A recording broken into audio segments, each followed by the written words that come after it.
What are the 7 questions? Well, knowing me, it's probably going to be 10. But what are the 7 to 10 questions that every homeowner should ask before they start out in a construction project?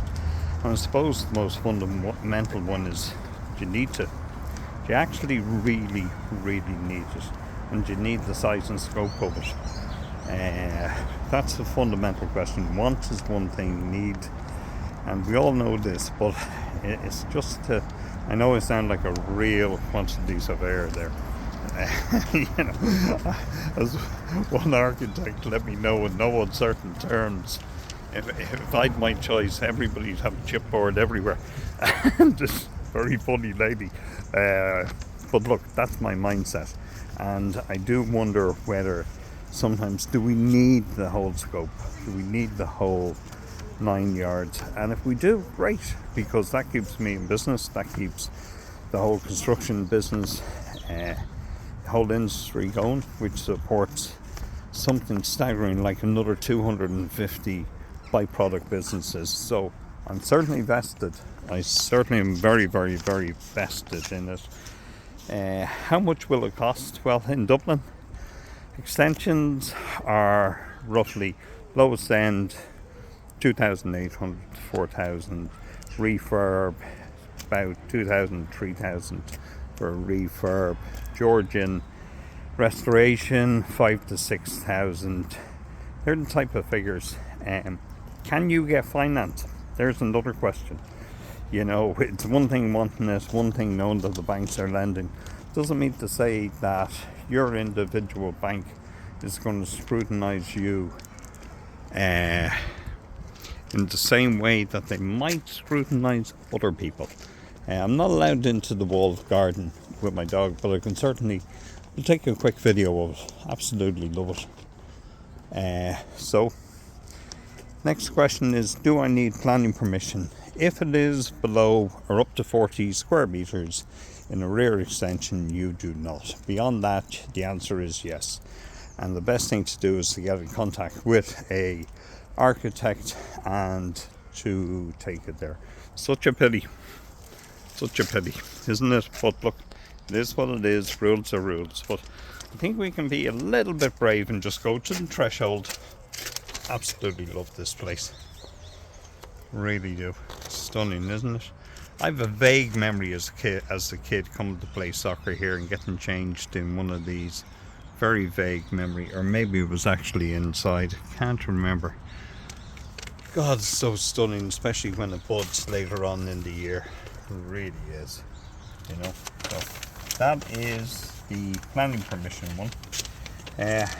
How much? The planning. The right builder. How do you find the right builder? The ideal builder is a local small guy. That is the ideal builder, with local references who've ideally worked with the architect or an engineer before, and there's relationships, or somebody you know exactly. But these guys are like gold dust. Recently I gave out the name of a couple of guys, and clients didn't fully commit to me, and I regret it. I do regret it, but the only thing is, by the timeline that I've other work in the pipeline, I'm pretty sure those builders won't be available anyway. And there's no point in going too early in that search, and there's no point in looking for loads. You want guys who are available at that time. So I tend to find that quantity surveyors are deal makers, so we're constantly making micro deals with builders.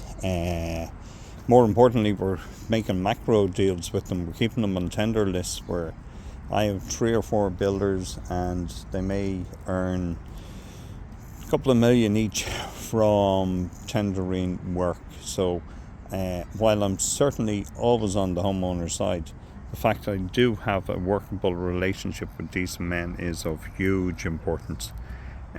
So that is picking the right builder. And no matter who you're picking, you've got to go to the CRO and you've got to do a financial analysis. And you really do.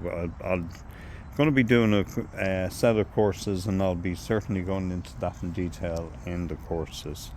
Do you have to move out of the house? If it's a rear extension, no. Do you want to put your family through all of that, through all the headaches and the dust? You may not have a choice.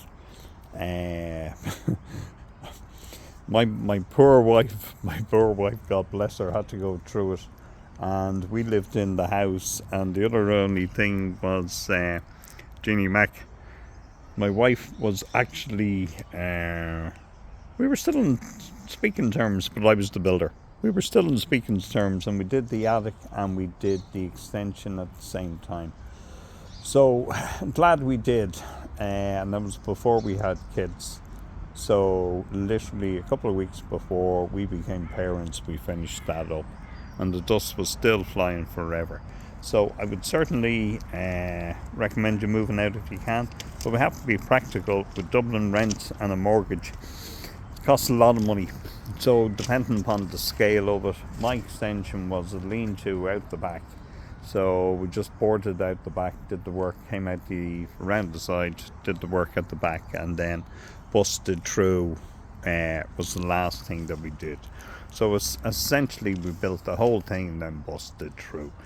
And the attic, we did the same thing with the attic, kind of kept everything up there, enlarged the hole, but then didn't put the stairs. Stairs was the last thing we did as well. So we tried to keep family life to a minimum. Would have been extremely hard with children and this munchkin, obviously, Dory Holly. So that's what I would say. Stay within budget, cost plans, design, tendering process, the right builder. All of these things augment to getting and staying within budget. Most important thing that I've noticed is a rigid mindset about this, being absolutely sure.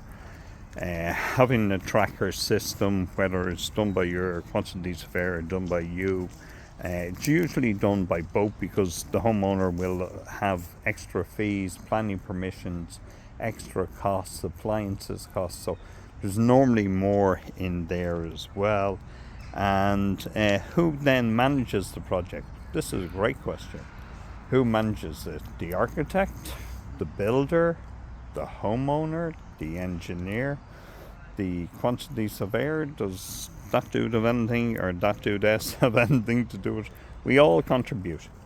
All of us contribute. And it is interesting because there is a leadership difference in style amongst genders, and personally I think it's just so good when there's a mixture, because people pull in different directions, see things from different perspectives. So everybody effectively has to manage it to it.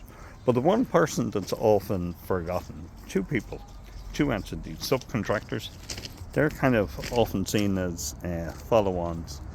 And one person of crucial importance is the forewoman or foreman. And I've come across a forewoman recently. God, she is absolutely incredible.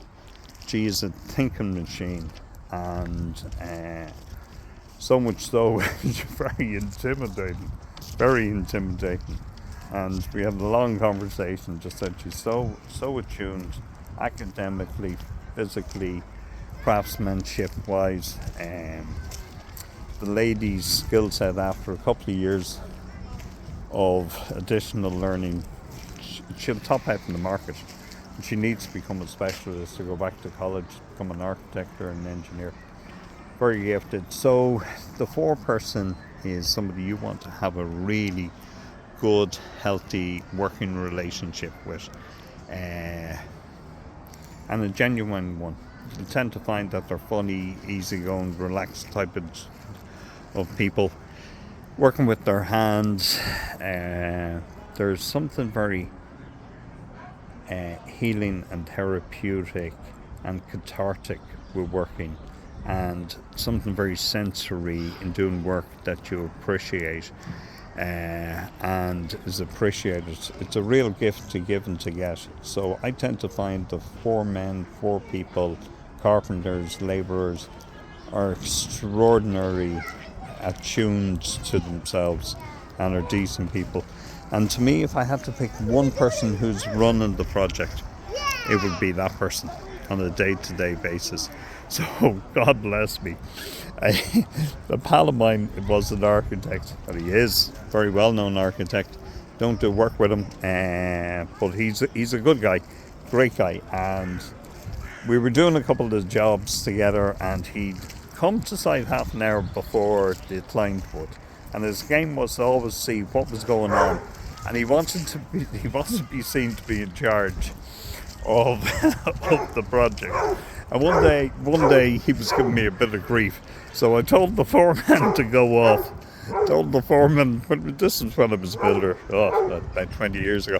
But I told the foreman to go off and not to talk to him. And he was lost because he didn't have the information up to date. Now look, this guy can dance on water. It was no problem to him. But it was just funny, and he was so frustrated with me.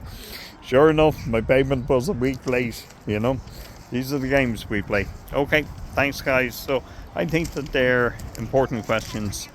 Can you get the finance? Does the guy have insurance? Is it the right amount of insurance? Is he equipped? How long has his subcontractors worked for him? Are all of his subcontractors capable of getting the SAA grants? Huge question as well. Will he bring you to job sites in the local vicinity? Will he actually give you recommendations? Can you talk to the recommendations? Can you, not only that, but can he bring you to jobs of the similar nature? I once, years and years and years ago, when I lived in San Francisco, I once went to a job, and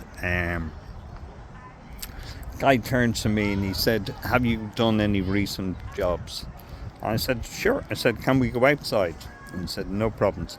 And I said, I pointed to three. I was doing Victorian restorations of what they call painted ladies in San Francisco, all the coloured buildings. You often see them in postcards. So this guy asked me, had I done any? And I was able to turn to him. We went outside and I said, I did that one. I named the homeowner. I did that one. I was able to name him three. And I said, and that one's the very first one I did. I subcontracted that out when I first came to the city. And I said, can you do one more? And I said, sure, no problems. He said, turned around and I looked at his house and said, I did your house. I actually did the work on his house with the last homeowner. So that type of verification is not an exaggeration, but it's absolutely very, very, very unusual. I only worked in one neighbourhood, never went outside the Castro and Noe Valley, stayed in the one neighbourhood, got embedded in the neighbourhood, became parts of the neighbourhood, stared through tragic times as there was a huge amount of deaths in the gay population, utterly tragic. Actually, that was the one time that I refused a job. The one time they used to have passing parties where somebody was passing, and there was one guy, God love him, never forget it. He was in an oxygen tent, and he was ready to pass, and they wanted me to work all around him, and it just broke my heart. Couldn't do it. So you become embedded into places, and that's kind of the builder you want, somebody who's embedded in the local neighbourhood or in a similar capacity, obviously not as deep as that, but and I was deeply embedded because my projects were only a month. I used to do the external restoration painting of the external moulding and facades, so something like that would be a month. One took 6 months, but that was a different process. So they're the type of questions, guys, and ladies, they're the type of questions that I would recommend people to ask. Okay, thanks. Talk to you.